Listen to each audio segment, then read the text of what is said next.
आता बघूयात मुंबई पुण्यातल्या टॉप 9 बातम्या। मुंबईतील हवेची गुणवत्ता पुन्हा मध्यम स्तरावर तर संपूर्ण शहराचा AQI हा 125 वर। उपाययोजनांचा प्रभाव कमी होताच शहरातील हवा गुणवत्ता पुन्हा मध्यम स्वरूपात आल्याचं समोर।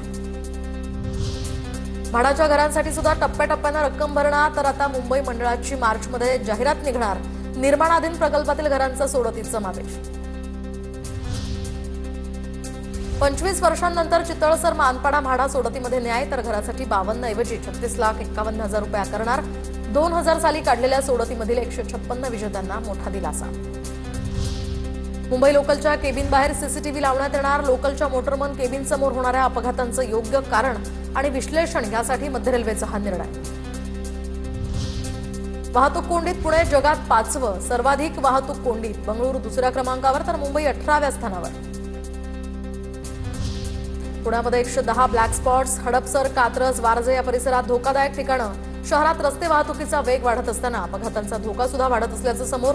वाहतूक पोलीस आणि प्रशासनानं गंभीररित्या याकडे लक्ष देण्याची नागरिकांची मागणी। पुणे महापालिका प्रशासनाकडून सभागृह सुरू होण्यापूर्वी महापालिकेतील पार्किंग समस्येवर तोडगा काढण्यासाठी प्रयत्न सुरू। भवन परिसरासह 4 प्रमुख भागांमध्ये सक्षम पार्किंग व्यवस्थेवर भर तर पार्किंग करण्यासाठी होणारी डोकेदुखी यामुळे थांबणार।